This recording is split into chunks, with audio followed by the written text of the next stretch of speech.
Hello, friends.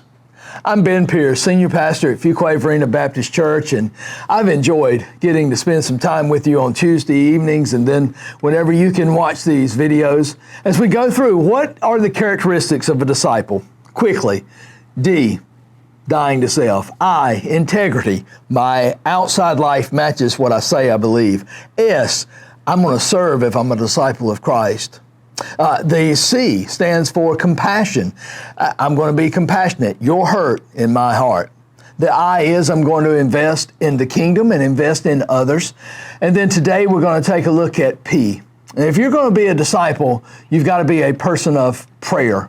In fact, the first point I want you to know is that there's not any person that was used by God in a great way that wasn't a person of prayer. In other words, let me put that positively.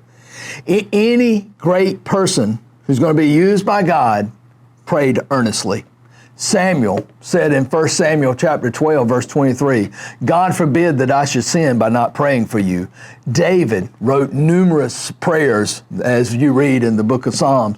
We talk of Solomon, 1 Kings chapter 3, when he first became king, he began to pray and to seek and ask for wisdom. We see it in Nehemiah when he's going to build the wall back, and in 52 days, he builds the wall. I dare say if he wasn't a person of prayer, that wall may not have been built. We see it in Daniel chapter 9, one of the greatest prayers in the Bible. We see it in Jesus, when Jesus prayed all night before he chose his disciples. Yeah, if you're going to be a person who's going to be used by God, you got to pray earnestly.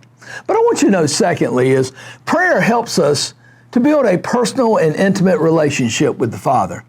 It is through prayer that we seek his heart. It is through prayer that we seek his will. Think about when Jesus was about to choose his disciples. The Bible says that he went and he prayed all night. He had to make a decision of who were going to be his 12 disciples. He goes and he prays all night. Now, I submit for your consideration, if Jesus does that, maybe we should be doing some of the same as we seek God's will. Think about that Thursday night when Jesus was in the Garden of Gethsemane. What did he do as he sought God's will, wrestled with God's heart, wrestled with God's will for his life? He got to that place where he said, not my will, but yours be done. And you know, the other thing is, as we wrap up this P in prayer, is there's never going to be a revival until we give ourselves to prayer. But I want you to know this. Revival is not an it. Revival is a he. Revival is about Jesus Christ being your all in all. It's about selling out to him. And that's what a disciple does.